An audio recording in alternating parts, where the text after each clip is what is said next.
السلام علیکم ورحمۃ اللہ تعالی وبرکاتہ۔ الحمد للہ وکفا وسلام علی حبیبہ المصطفیٰ، اما بعد، بحمدہ تعالی وبکرم مصطفیٰ صلی اللہ تعالی علیہ وسلم۔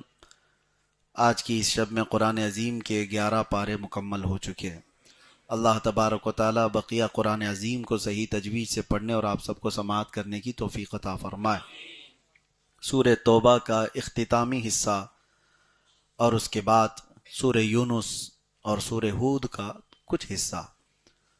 سورہ ہود کے متعلق تو اللہ کے نبی صلی اللہ تعالی علیہ وسلم فرماتے ہیں، سورہ ہود نے مجھے بوڑھا کر دیا۔ اس سورہ کے متعلق اور سورہ توبہ کی جو آخری آیات ہیں وہ ہمارے لیے بہت ہی روح افزا ہیں، ایمان افزا ہیں۔ اللہ تبارک و تعالی نے یوں فرمایا، لقد جاءکم رسول من انفسکم عزیز علیہ ما عنتم حریص علیکم بالمؤمنین رؤوف الرحیم۔ اللہ اپنے حبیب پاک صلی اللہ علیہ وسلم کے متعلق فرما رہا ہے، بے شک تمہارے درمیان ایک ایسا رسول آیا جس کو تمہارا تکلیف میں پڑنا برداشت نہیں ہوتا۔ پہلی صفت میرے نبی کی یہ ہے، تمہارا تکلیف میں پڑنا رسول سے دیکھا نہیں جاتا۔ عزیز علیہ ما عنتم، یہ اور پھر حریص علیکم بالمؤمنین، اگر وہ تمہارے کسی چیز کے طلبگار ہیں تو صرف تمہارے ایمان کے طلبگار ہیں۔ رؤوف الرحیم، نہایت ہی نرمی کرنے والے، شفقت کرنے والے رسول تمہارے درمیان آئے۔ 3 چیزیں رسول اللہ کی بیان کی گئیں۔ تمہارا تکلیف میں پڑنا رسول کو گوارا نہیں۔ یہی تو بات ہے کہ ہر گھڑی میرے آقا صلی اللہ تعالی علیہ وسلم نے امتی امتی کہا ہے۔ جہاں جہاں حضور پاک صلی اللہ تعالی علیہ وسلم امت کے متعلق دعا کرتے، آپ دیکھیں اس کا بیک گراؤنڈ۔ حضرت عائشہ صدیقہ رضی اللہ تعالی عنہ فرماتی ہیں، کبھی رسول کریم صلی اللہ تعالی علیہ وسلم بستر سے اٹھ کر چلے جاتے اور جب ابر چھاتا، بجلیاں کڑکتی تو حضور کھلے آسمان کے نیچے استغفار کرنے لگ جاتے تھے اللہ کریم کی بارگاہ میں۔ آپ سے پوچھا جاتا، آپ بجلیوں کے کڑکنے سے یا ابر سے اس طرح کیوں بے قرار ہوتے ہیں؟ حضور پاک صلی اللہ تعالی علیہ وسلم نے ارشاد فرمایا، مجھے اندیشہ ہوتا ہے کہیں یہ بجلیاں یا یہ ابر میری امت پر عذاب نہ بن جائے۔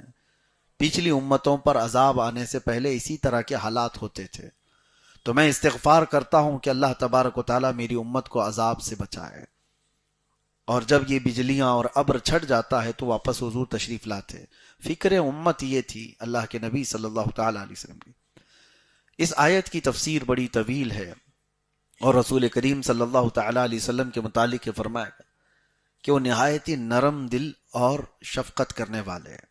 ارے وہ جانوروں کی سنتے تھے، لکڑی کے رونے کو بھی وہ برداشت نہیں کرتے۔ صحابہ اکرام فرماتے ہیں، مسجد نبوی میں ایک مرتبہ حضور پاک صلی اللہ تعالی علیہ وسلم جو عصا لے کر کھڑے ہوتے تھے اس کو چھوڑ دیا حضور نے، تو اس لکڑی سے رونے کی اتنی آواز آنے لگی جیسے کوئی بچہ اپنی ماں سے بچھڑ کر روتا ہو۔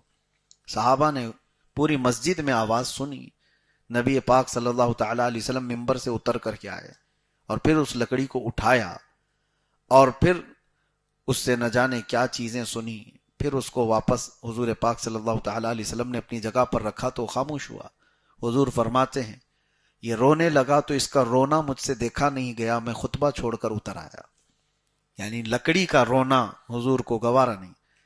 اور پھر اللہ کے نبی صلی اللہ تعالی علیہ وسلم فرماتے، میں نے اس سے کہا، کیا تو اس بات کو پسند کرتا ہے کہ میں تجھے واپس اسی شاخ میں جوڑ دوں جس شاخ سے تجھے نکالا گیا، یا اسی درخت میں، اور تو پھلدار درخت بن جائے اور ہمیشہ ہرا بھرا رہے، لوگ تیرے پھل سے نفع اٹھائیں؟ اس نے کہا، یا رسول اللہ صلی اللہ تعالی علیہ وسلم، آپ کی جدائی مجھ سے برداشت نہیں ہوتی۔ تو اللہ کے نبی صلی اللہ تعالی علیہ وسلم نے فرمایا، یعنی لکڑی اپنی اصل میں جانے کو تیار نہیں، جہاں سے وہ نکلا ہے، جس جگہ سے وہ حصہ نکلا ہے۔ حضور پاک صلی اللہ علیہ وسلم فرماتے ہیں، کیا تو اس بات کو پسند کرتا ہے کہ تجھے قیامت کے دن میں اپنے ہاتھ میں رکھوں اور جنت ساتھ میں لے جاؤں؟ وہ خوش ہو گیا، لکڑی کا حصہ وہ تنا اور اس کا رونا بند ہو گیا۔ تو حضور پاک صلی اللہ تعالی علیہ وسلم نے حکم فرمایا میرے ممبر کے قریب ہی سے دفن کر دیا جائے۔ آج تک وہ لکڑی کا تنا حضور کی مسجد نبوی میں دفن ہے، جہاں پر استوانہ حنانہ ایک پلر بنا ہوا ہے۔ آپ ریاض الجنہ کے اندر جائیں گے تو ایک پلر کا نام ہے استوانہ حنانہ، وہ اسی لکڑی کے تنے کے اوپر پلر بنایا گیا ہے جہاں وہ نشانی ہمیشہ کے لیے دفن ہوئی۔ اور حضور پاک صلی اللہ علیہ وسلم نے جب وعدہ فرمایا ہے تو وہ لکڑی کا تنا حضور کے ساتھ جنت میں بھی جائے گا۔ یہاں سے ایک بات ملتی ہے، لکڑی کے سوکھے ہوئے حصے کے اندر اگر حضور کی جدائی میں، حضور کے فراق میں غم آ جائے تو نعمت یہ ملتی ہے کہ جنت اسے ساتھ لینے کا وعدہ کیا جائے۔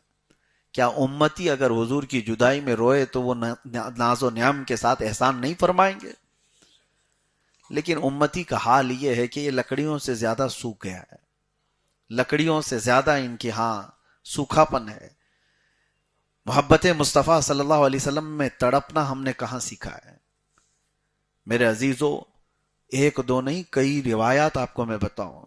ہرن کے رونے کو حضور برداشت نہیں کر پائے، ایک عرب نے اس کا شکار کر لیا تھا، ہرن رو رہی تھی اور حضور اس کے قریب گئے، پوچھا تو ہرن نے اتنا ہی کہا، میرے دو چھوٹے بچے رہ گئے ہیں، بھوکے ہیں، میں انہیں دودھ پلا کر واپس آ جاؤں گی، مجھے اس سے آزاد کرا دے۔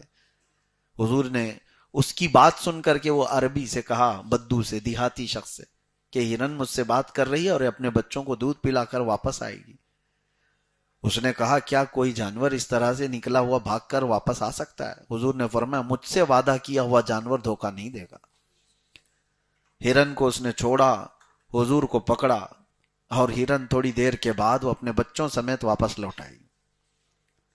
اللہ کے نبی صلی اللہ تعالی علیہ وسلم کا یہ معجزہ دیکھ کر کے وہ بدو ایمان بھی لیا۔ لیکن یہاں کہنا یہ ہے کہ ایک جانور اگر اپنے بچوں کی جدائی کے غم میں روئے تو رسول اللہ کو وہ بھی گوارا نہیں۔ اور بعض روایات یہ بتاتی ہیں کہ امتیوں میں سے کسی کے تلووں میں کانٹا چبھ جائے تو حضور اس کے بھی درد کا احساس کرتے ہیں۔ اللہ کے نبی صلی اللہ تعالی علیہ وسلم، یہی تو آیت ہے، عزیز علیہ ما عنتم، اللہ فرما رہا ہے تمہارا تکلیف میں پڑنا ان کو گوارا نہیں ہے۔ ملک الموت جب حضور پاک صلی اللہ تعالی علیہ وسلم کی روح قبض کرنے کے لیے تشریف لائے، تب بھی رسول اللہ صلی اللہ علیہ وسلم نے کیا پوچھا؟ وہ وقت ایسا ہوتا ہے کہ لوگ اپنے ماں باپ، اپنے بھائی بہن اور اپنے بچوں کو پہچاننا بھول جاتے ہیں، نزع کا وقت روح نکلنے سے تھوڑی دیر پہلے۔ لیکن وہ رحمت عالم صلی اللہ تعالی علیہ وسلم ملک الموت سے یوں پوچھتے ہیں، یہ جس تکلیف سے ہم گزر رہے ہیں روح نکلنے سے قبل، کیا یہ تکلیف میری امت کو بھی دی جائے گی؟ اللہ کے نبی صلی اللہ تعالی علیہ وسلم کو فکر ہے تو کس کی؟ جو نہ بھولا ہم غریبوں کو رضا، یاد اس کی اپنی عادت کیجئے۔ قرآن یہ کہتا ہے، عزیز علیہ ما عنتم، تمہارا تکلیف میں پڑنا رسول کو گوارا نہیں۔ لیکن امت ہے کہ رسول اللہ صلی اللہ تعالی علیہ وسلم پر جتنا بھی کتے بھونکیں، خاموش اپنا راستہ چل رہی ہے۔ امت کو کوئی احساس نہیں اس چیز کا۔ نبی پاک صلی اللہ تعالی علیہ وسلم کوئی بھی زندگی پاک کے عمل میں جہاں امت کو فراموش کیا ہو، ہم غریبوں کو بھلا دیا گیا ہو، معراج کی شب بھی دیکھیں اللہ کی بارگاہ میں غریب امت کو یاد کیا ہے۔ یہاں تک کہ قبر انور میں جب آپ کو رکھا گیا تھا تو جو صحابہ قبر میں اترے تھے وہ کہتے ہیں حضور کے لب ہل رہے تھے۔ اس وقت ہم نے کانوں سے سنا اللہ کے نبی صلی اللہ علیہ وسلم فرما رہے تھے، رب حب لی امتی، میری امت کو میرے حوالے کر دے مولا۔ امت کے لیے حضور پاک صلی اللہ تعالی علیہ وسلم کا یہ فکر کرنا، کوئی نہیں ہے جو ہمارے لیے اس قدر تڑپتا ہو یا اللہ کریم کی بارگاہ میں ہمارے لیے اس طرح کی دعائیں کرتا ہو۔ اور یہ بھی بات سنیے، فضیلت، حضور صلی اللہ تعالی علیہ وسلم کس چیز سے سب سے زیادہ راضی ہوتے تھے پتہ ہے؟ ایک دعا میں آپ کو بھی بتا دے رہا ہوں۔ حضور نے فرمایا، جس نے یہ دعا کیا اس پر میری شفاعت واجب ہوگی۔ وہ کیا دعا ہے؟ بس یہ دعا ہے، اللہم ارحم امت محمد صلی اللہ علیہ وسلم رحمتا عامہ، اللہم اغفر امت محمد صلی اللہ علیہ وسلم مغفرتا عامہ، جس کا مطلب یہ ہوتا ہے، اے اللہ امت محمدیہ پر عام رحم فرما، اے اللہ امت محمدیہ کی عام بخشش فرما۔ جس نے یہ دو باتیں کی، امت کے لیے دعا کی، حضور فرماتے میری شفاعت ہے اس پر، امت کے لیے۔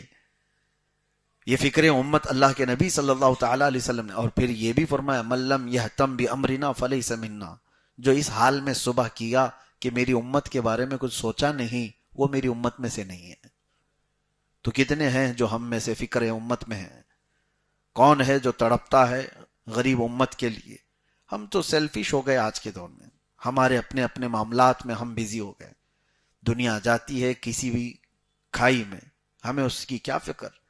اب تو شہروں کے حالات ایسے، میں ابھی مہینے بھر قبل ایک گھر گیا تھا، اور باہر نکلنے کے بعد ان کے فلیٹ سے دوسرے فلیٹ کو دیکھا تو وہاں بھی مسلمان نام تھا۔ میں نے پوچھا یہ لوگ جانے پہچانے لگتے ہیں؟ تو انہوں نے کہا ہم تو یہاں 8 سال سے ہیں لیکن ابھی تک ان سے ہماری کوئی ملاقات نہیں۔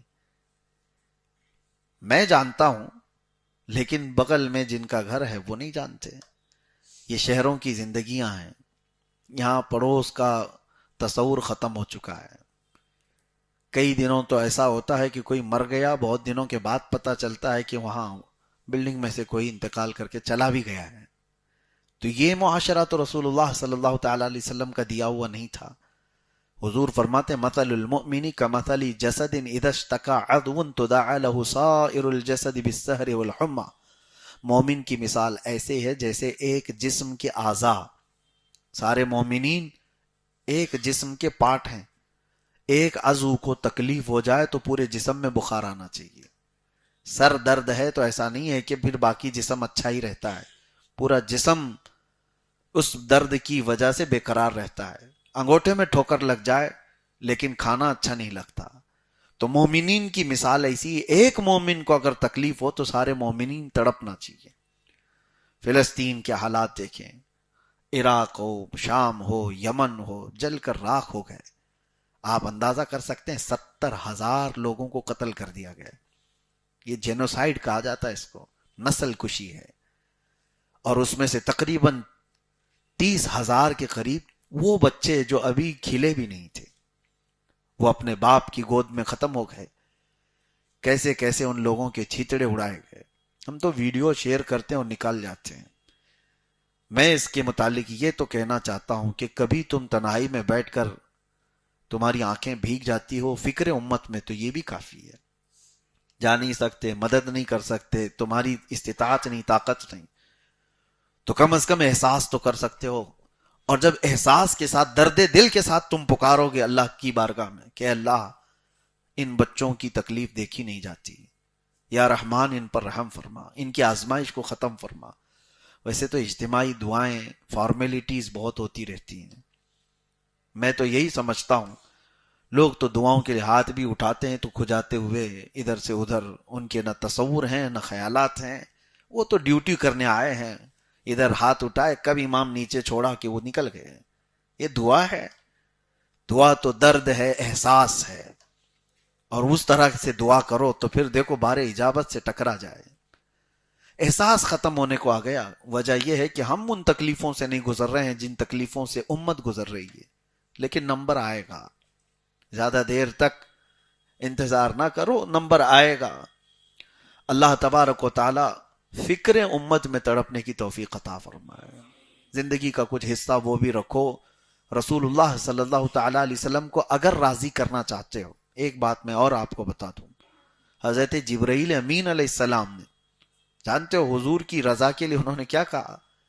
یا رسول اللہ صلی اللہ تعالی علیہ وسلم، مکہ والوں کی تکلیف کو ہٹا دیا جائے، مکہ والے جو ایذا دیتے ہیں وہ سب ختم ہو جائے، مدینے میں اچھی حکومت اسٹیبلش ہو جائے، جنگوں میں فتح یابی ہو جائے۔ جبرائیل امین نے یہ نہیں کہا۔ جبرائیل امین نے حضور صلی اللہ علیہ وسلم کی رضا حاصل کرنے کے لیے ایک جملہ کہا تھا، کیا؟ وہ عرض کرتے ہیں یا رسول اللہ صلی اللہ علیہ وسلم، قیامت کے دن جس وقت آپ کی امت پل صراط سے گزر رہی ہوگی میں اپنے پر بچھا دوں گا۔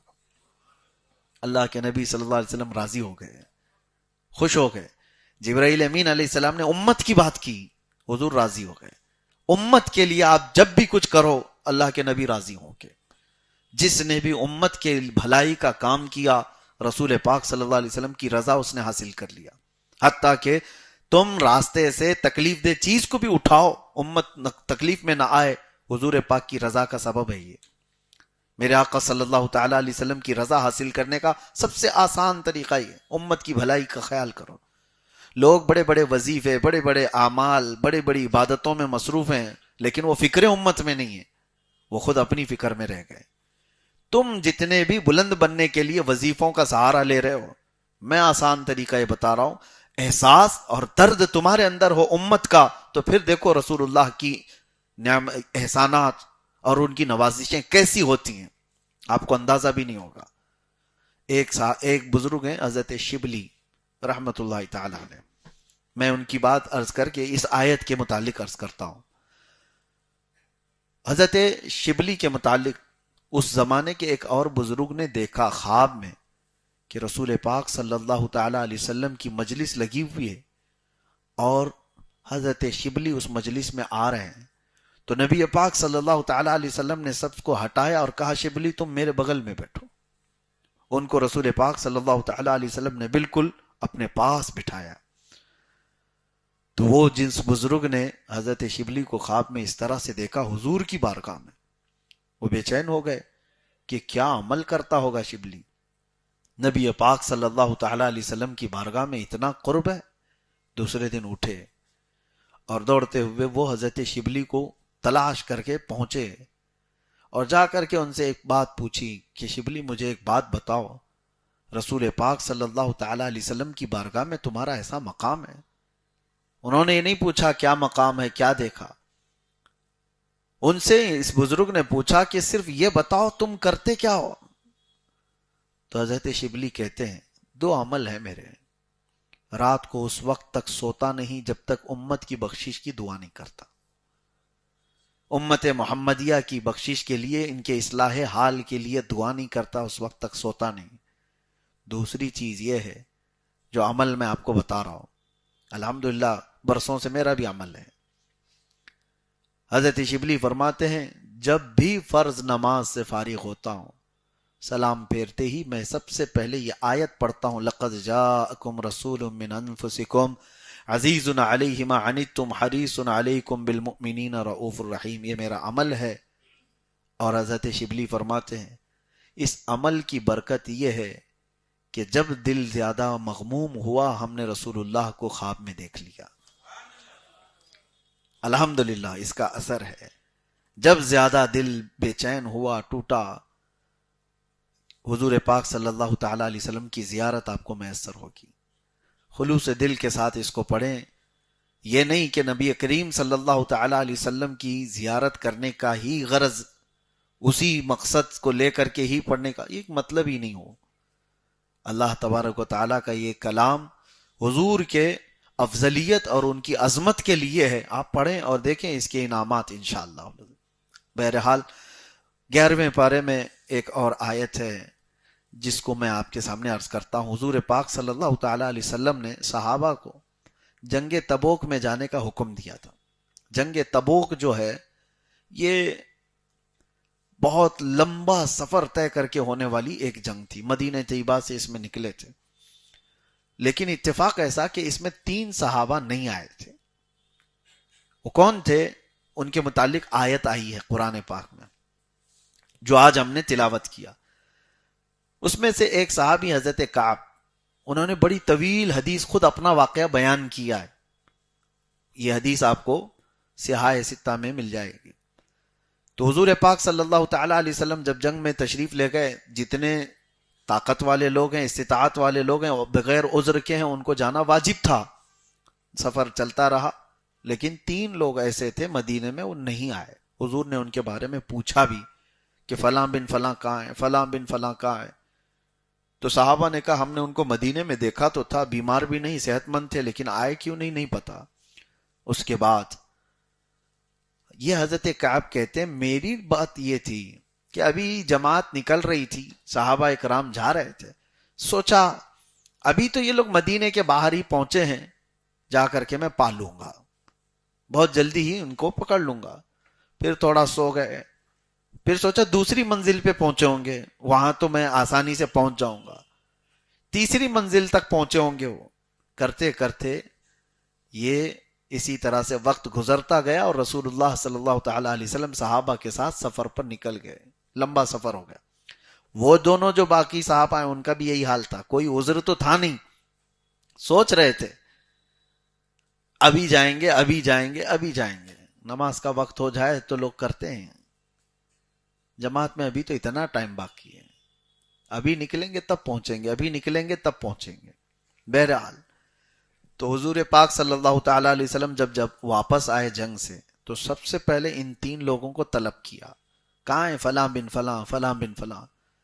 اس میں حضرت کعب جو بیان کرتے ہیں, گھبراہٹ تھی, ڈر تھا کہ ہم تو بغیر عذر کے نہیں گئے, ہیلا بہانہ کر سکتے تھے کہ کچھ نہ کچھ بہانہ کر لیں, بیوی بیمار, گھر کے معاملات کچھ خراب. لیکن حضرت کعب کہتے ہیں حضور پاک صلی اللہ علیہ وسلم نے جیسے ہی پوچھا کہ کعب کس چیز نے تم کو روکا جنگ میں آنے سے, کیوں سفر میں ساتھ نہیں آئے؟ کہتے میں بہانہ بنا سکتا تھا لیکن اس سے میں کیا چھپاؤں جو دل کے حالات کو بھی جانتا ہو. رسول رحمت صلی اللہ تعالی علیہ وسلم کی بارگاہ میں کیا بیان چھپا سکتا ہوں؟ تو پھر انہوں نے صاف صاف بتا دیا, یا رسول اللہ سستی اور کاہلی نے مجھے روک دیا, میں نہیں آ سکا. ان دونوں سے پوچھا, ان کا بھی معاملہ وہی تھا, انہوں نے بھی صاف صاف بتا دیا کہ ہم آنے کو تیار تو تھے, اب تب کرتے ہوئے جماعت آگے نکل گئی صحابہ کی اور ہم رہ گئے. حضور پاک صلی اللہ تعالی علیہ وسلم نے کیا فرمایا؟ پورے مدینے والوں کو حکم ہوا کہ ان تینوں کا مکمل بائیکاٹ کر دیا جائے, ان سے کوئی نہ ملاقات کرے گا, نہ ان کے ساتھ کوئی لین دین, کھانا پانی کچھ نہیں ہوگا. اور صحابہ اکرام رضوان اللہ تعالی علیہ مجمعین وہ حضور کی بات پر تو ایسے عمل کرنے والے, وہ سیسا پلائی دیوار تھے. ایک حکم آ جانے پر 50 سال پرانی شراب کے مٹکے توڑ دیے تھے. وہ صحابہ کی بات ہے, حکم آ گیا تو پھر اس کے بعد وہ نہیں دیکھتے. میں آپ کو صرف اتنی بات بتاتا ہوں, حکم پر عمل پیرا ہونے کا طریقہ صحابہ کا کیا تھا. عبداللہ بن رواحہ رضی اللہ تعالیٰ, ایک صحابی, حضور پاک صلی اللہ علیہ وسلم مسجد نبوی میں بیان کر رہے تھے, اسی اسنا میں جو لوگ کھڑے ہوں گے حضور نے فرمایا بیٹھ جاؤ بیٹھ جاؤ. حضور کی آواز آئی, جو کھڑے ہوں گے ان کے لیے. عبداللہ بن رواحہ اپنے گھر سے نکلے ہوئے ابھی گلی میں تھے, جمعہ کے لیے مسجد میں آ رہے تھے, ان کے کانوں میں حضور کی آواز آئی, وہ گلی میں ہی بیٹھ گئے, وہیں بیٹھ گئے. تو لوگوں نے ان سے کہا کہ عبداللہ, رسول اللہ صلی اللہ تعالی علیہ وسلم وہ مسجد میں موجود لوگوں سے فرما رہے ہیں کہ بیٹھ جاؤ. حضرت عبداللہ بن رواحہ کہتے ہیں میرے کانوں میں رسول اللہ کی آواز آ گئی, بیٹھ جاؤ. اگر میں کھڑا رہا اس کے بعد تو پھر غداروں میں شمار نہ ہو جائے, نافرمانوں میں میرا شمار نہ ہو جائے. اور اس کے بعد ایسی ہی گھسٹتے گھسٹتے مسجد تک آئے, کھڑے نہیں ہوئے. تو صحابہ کے عمل کا طریقہ تو یہ تھا, ایک بار اگر کہہ دیا جائے بائیکاٹ, تو یہ نہیں کہ چوری چھپے کوئی بات کر لی جاتی, نہیں, وہ تو اتنے سخت تھے معاملات میں. انس بن نزیر ایک صحابی ہیں, حضور صلی اللہ علیہ وسلم ان کے گھر گئے اور راز کی کچھ باتیں ان سے ہوتی تھی. مکہ سے ایک لیٹر آیا تھا, جنگوں کی تیاریاں کر رہے تھے مکہ والے, اس میں لکھا ہوا تھا کہ کیا کیا تیاریاں ہو رہی. حضور صلی اللہ علیہ وسلم نے انس بن نزیر سے کہا پڑھ کے سناؤ, تو انہوں نے پڑھا, سنایا, اور حضور نے فرمایا بند کرو, یہ تیرے اور میرے بیچ میں راز ہے, کسی کو بتانا نہیں. ہو گئی بات, یہ فائنل ہے. صحابی رسول کو جب یہ بات مل گئی, لیکن حضرت انس بن نزیر کے بارے میں بتایا جاتا ہے وہ اپنی بیوی سے بہت محبت کرتے تھے, عشق کرتے تھے, عشق کے درجے تک اپنی بیوی سے محبت کرتے تھے. ان کی بیوی ان کی بڑی محبت کی حامل تھی. بہرحال ہوا یہ کہ رسول پاک صلی اللہ علیہ وسلم جیسے ہی ان کے گھر سے گئے, ان کی بیوی سامنے آئی, کہا انس, رسول اللہ صلی اللہ علیہ وسلم آئے تھے, کیا بات ہو رہی تھی؟ عشق اپنی جگہ, محبت اپنی جگہ بیوی کا. انس بن نزیر نے کہا نہیں, وہ بات نہیں بول سکتا جو رسول اللہ نے کہا کہ راز ہے, وہ نہیں بول سکتا. انہوں نے کہا مجھ سے بھی چھپاؤ گے, مجھ سے بھی چھپاؤ گے, اتنی محبت کرتے ہو, اتنا عشق کرتے ہو. کہا وہ تمہارا مقام الگ ہے. یہ بات چل رہی تھی, اسی میں بیوی نے کہہ دیا میں نے تو سن لیا ہے دیوار کے پیچھے سے کیا بات ہو رہی تھی, مکہ سے خط آیا ہے, مکہ والے جنگوں کی تیاری کر رہے ہیں. او اتنا سننا تھا. سیدھے انس بن نزیر جا کے گلا پکڑ لیا اپنی بیوی کو, اور گلا پکڑ کر کے رکھے کہ میں تجھے نہیں چھوڑ سکتا, کیونکہ میرے اور رسول اللہ کے راز کا افشا میں برداشت نہیں کر سکتا. وہ اپنا گلا چھڑانا چاہ رہی ہیں لیکن یہ چھوڑ نہیں رہے، اور اسی طرح سے گردن پکڑ کر کے رسول اللہ تک لے کر کے آئے، جس سے بے حد محبت کرتے ہوں۔ آ کر کے نبی پاک صلی اللہ علیہ وسلم سے عرض کیا کہ آقا، آپ کا یہ غلام آپ کے راز کی حفاظت کر رہا تھا، لیکن دیوار پیچھے سے اس خاتون نے سن لیا، اگر آپ کا حکم ہے تو اس کو میں ختم کر دوں۔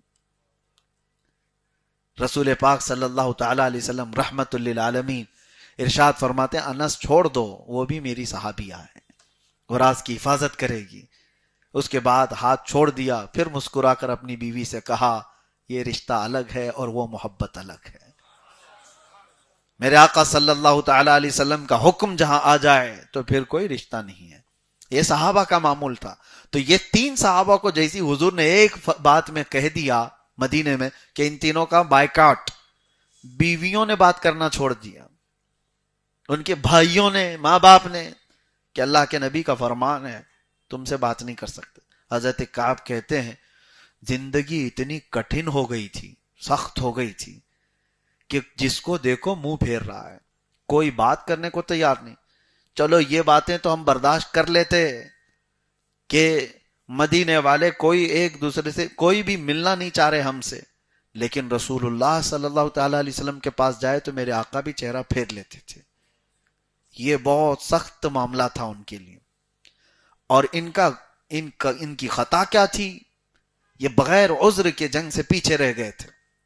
اللہ کے نبی صلی اللہ تعالی علیہ وسلم نے جب فرمایا، ان کی بیویوں کے بارے میں وہ کہتے ہیں وہ کھانے کا برتن یوں سرکا دیتی تھی اور چہرہ پھیر کر کے چلی جاتی تھی۔ اگر وہ کچھ بات کرتے تو پیچھے مڑ کر کے، کیونکہ وہ رشتہ داریاں بھی تھیں، اس کے باوجود وہ کہتی اللہ کے نبی صلی اللہ علیہ وسلم نے جتنا حکم دیا اسی پر ہم عمل کریں گے، کہیں ہمارا ایمان نہ چلا جائے۔ وہ عتاب میں چل رہے تھے اور اس اثنا میں ان کے تقریباً 40 دن گزر گئے۔ وہ کہتے ہیں کہ زمین تنگ ہو گئی تھی ہمارے لیے، رو رو کر کے ان کے حلقے پڑ گئے تھے، اتنا روئے تھے یہ تینوں صحابہ۔ تب یہ آیت نازل ہوئی حضور پاک پر، وَعَلَى الثَّلَاثَةِ الَّذِينَ خُلِّفُوا حَتَّى إِذَا ضَاقَتْ عَلَيْهِمُ الْأَرْضُ بِمَا رَحُبَتْ وَضَاقَتْ عَلَيْهِمْ أَنفُسُهُمْ۔ اللہ فرماتا ہے وہ تین لوگ جو حضور پاک صلی اللہ علیہ وسلم کی جماعت سے پیچھے رہ گئے، ان پر زمین تنگ ہو گئی تھی، تو اس کا نبی پاک صلی اللہ تعالی علیہ وسلم نے بائیکاٹ کا حکم دیا، سارے مدینے والوں نے ان کو تنہا کر دیا، چھوڑ دیا۔ ثم تاب علیہم لیتوبوا ان اللہ هو التواب الرحیم۔ اللہ فرماتا ہے پھر جب انہوں نے سچی توبہ کی تو اللہ نے ان کی توبہ قبول فرمائی۔ بے شک اللہ توبہ قبول کرنے والا، رحم کرنے والا ہے۔ جب یہ آیت نازل ہوئی، حضور پاک صلی اللہ تعالی علیہ وسلم فجر میں اعلان فرماتے ہیں کہاں ہے کعب، کہاں ہے فلاں، کہاں ہے فلاں۔ تینوں صحابہ کا نام لیتے ہیں، وہ دوڑے دوڑے آئے اور حضور نے یہ جیسی آیت تلاوت کی، حضرت کعب کہتے ہیں میری زندگی میں ایسی عید کا دن آیا ہی نہیں تھا، ایسی عید کا دن آیا نہیں تھا جیسا مجھے نبی پاک صلی اللہ تعالی علیہ وسلم نے ہماری توبہ کی قبولیت کا مژدہ سنایا تھا۔ تو یہ تین صحابہ، یہاں کہنے کی بات یہ ہے بڑے لوگ تھے صحابہ۔ کچھ لوگ یہ سوچتے ہیں کہ ان کی غلطی کیا تھی، ان کی خطا کیا تھی، اتنا بڑا کیا کر دیا تھا، پیچھے رہ گئے تھے۔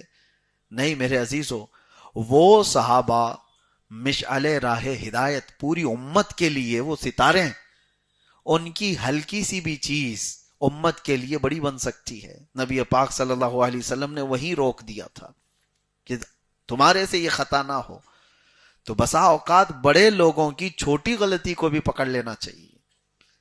وجہ یہ ہے کہ اگر اس کی غلطی کو ہلکے میں چھوڑ دیا جائے تو بعد کے نیچے والے لوگ، شیخ سعدی رحمت اللہ علیہ فرماتے ہیں اگر بادشاہ آدھے انڈے پر ظلم کو جائز کہہ دے تو رعایا مرغوں کو سیخ پہ چڑھا دے گی۔ ہاں ظاہر سی بات۔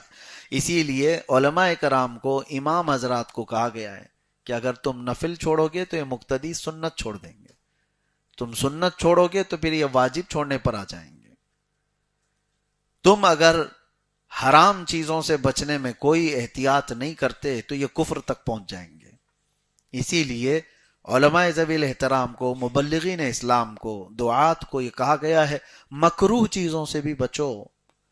حدیث جو راویان حدیث روایت لیتے تھے میں آپ کو بتاؤں کسی ایسے محدث کے پاس وہ جاتے نہیں تھے جو مذاق میں بھی کبھی جھوٹ کہا ہو. مذاق میں بھی. پوری زندگی کی بات کر رہا ہوں, ایک محفل میں پوری زندگی بھر. اس کی وجہ کیا ہے؟ ان کی چھوٹی سی بھی بات کو امت کے لیے بہت بڑا بنایا جا سکتا ہے. اگر اسی لیے سرکار سیدنا امام حسین رضی اللہ تعالیٰ عنہ کی بات سمجھیں آپ. یزید کے ساتھ معاملہ کیا تھا؟ بس یہی تو تھا کہ وہ فاسق و فاجر خلیفہ, اگر اس کو برداشت کر لیا جاتا تو بعد کے لوگوں کے لیے دلیل بن جاتی. رسول اللہ کا نواسہ جب فاسق و فاجر کو امام مان سکتا ہے تو ہم اپنے زمانے کے چوروں کو امام کیوں نہیں مان سکتے؟ ہماری مسجدوں کے مصلوں کا آج تک پاک ہونا, محترم رہنا, اس میں امام حسین کا صدقہ ہے. انہوں نے چھوٹی سی چیز اگرچہ آپ کے نظر میں ہو. ایک اور میں آپ کے سامنے حکایت عرض کرتا ہوں.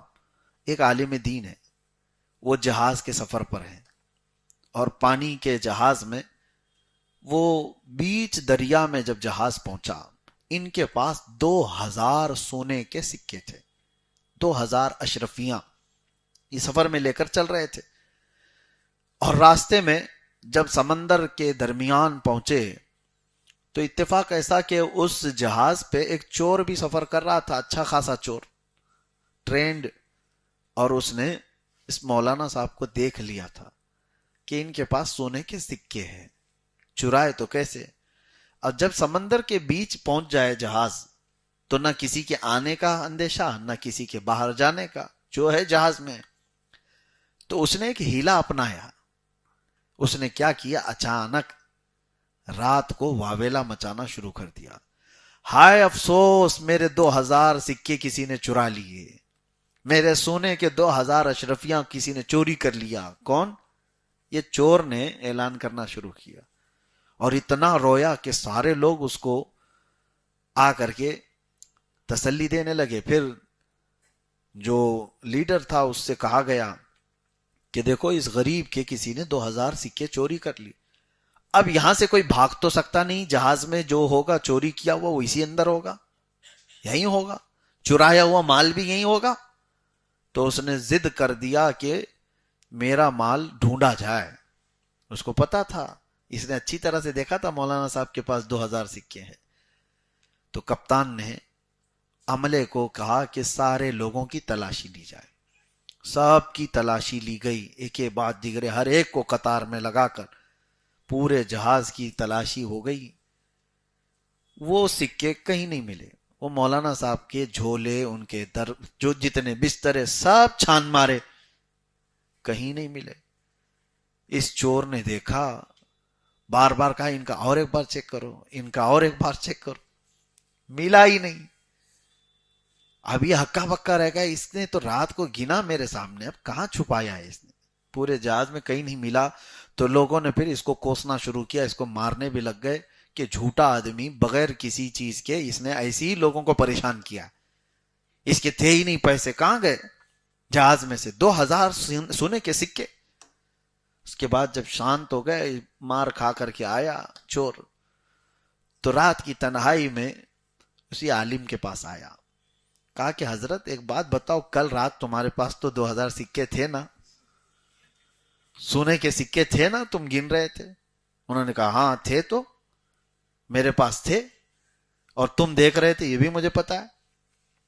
کہا کیا کیا پھر آپ نے, کہاں چھپایا ہے؟ کہا جیسی ہی تو نے چوری ہونے کا اعلان کیا ویسی ہی میں اٹھا کے سمندر میں ڈال دیا. کہا سمندر میں ڈال دیا؟ 2000 سونے کے سکے سمندر میں پھینک دیا؟ کہا ہاں پھینک دیا. کہا کیوں؟ کہا تو جانتا نہیں, میں حدیث رسول سناتا ہوں, لوگوں کو حدیث رسول سناتا ہوں. وہ سکے میرے پاس ملتے اور تو نے تو اعلان کر دیا تھا, دعویٰ کر دیا تھا کہ تیرے چوری ہو گئے. میرے پاس ملتے, مجھے صفائی دینے میں پتہ نہیں کتنے وقت لگتا, تیرے ہیں یا میرے ہیں, یہ کورٹ میں جاتے, عدالت میں جاتے, کم از کم اتنا تو ہوتا کہ تہمت میرے اوپر چوری کی لگ گئی ہوتی, میرے اوپر چوری کی تہمت تو لگ گئی ہوتی, اس کا صفایا بعد میں ہوتا کہ میں لایا کہ تو لایا. اور میں اس تہمت سے بچنے کے لیے اپنے سکے اٹھا کے پھینک دیا کہ کل کو کبھی میری حدیث رسول سنانے پر لوگ یہ نہ کہیں کہ جس پر چوری کا الزام تھا وہ رسول کی حدیث کیسے سنا سکتا ہے. میں اس تہمت سے بچنے کے لیے وہ سکے اٹھا کر پھینک دیا. میں اور حیرت کی بات آپ کو بتاؤں، یہ مولانا صاحب، یہ عالم دین کوئی اور نہیں، وہ امام بخاری تھے، جن کی بخاری شریف اصح الکتب بعد کتاب اللہ، اللہ کی کتاب کے بعد سب سے زیادہ صحیح کتاب اس روئے زمین پر کوئی ہے تو بخاری شریف ہے. تو میرے عزیزو، بڑے لوگوں کی چھوٹی چیز کے لیے بھی بہت خیال کرنا ہوتا ہے، بہت احتیاط. اسی لیے بزرگان دین حضرت امام اعظم ابو حنیفہ رحمۃ اللہ تعالی علیہ کے متعلق یہ بتایا جاتا ہے، آپ چل رہے تھے، ایک 8 سال یا 10 سال کے بچے کو کیچڑ میں چلتے ہوئے دیکھا، پھسل رہا تھا، تو آپ نے اس سے کہا بیٹا سنبھل کے چل، سنبھل کر کے چل. اس بچے نے آپ کو جواباً کہا امام اعظم ابو حنیفہ سے کہ حضور میں گروں گا میری ہڈی ٹوٹے گی، اس سے زیادہ کچھ نہیں ہوگا، آپ سنبھل کے چلو، آپ گرو گے تو پیچھے پوری امت گر جائے گی. امام اعظم فرماتے ہیں اس کا یہ جملہ میں نے زندگی بھر اپنے درس کے لیے رکھ لیا. ہوتا یہی ہے میرے عزیزوں، صحابہ کرام پر میرے آقا صلی اللہ علیہ وسلم نے جو سختی فرمائی تھی اس کی وجہ یہی ہے کہ قیامت تک آنے والی امت یہ صحابہ کو فالو کرنے والی ہے. ان کی کسی بھی ہلکی سی چیز کو بھی دیکھ کر کے امت اگر اسی راستے کو فالو کرے گی تو کیا ہوگا؟ تھوڑا ہلکا کج یا ہلکا ٹیڑھا پن بھی حضور نے ان کے اندر باقی رہنے نہیں دیا. صحابہ کو اتنا مکمل بنا دیا گیا تھا کہ قیامت تک پیدا ہونے والے سب سے اچھے لوگ جو تھے ان سب کو اللہ نے چن کر کے رسول اللہ کا صحابی بنایا. اسی لیے ہم فجر کے بعد صحابہ کی سیرت بھی عرض کر رہے ہیں.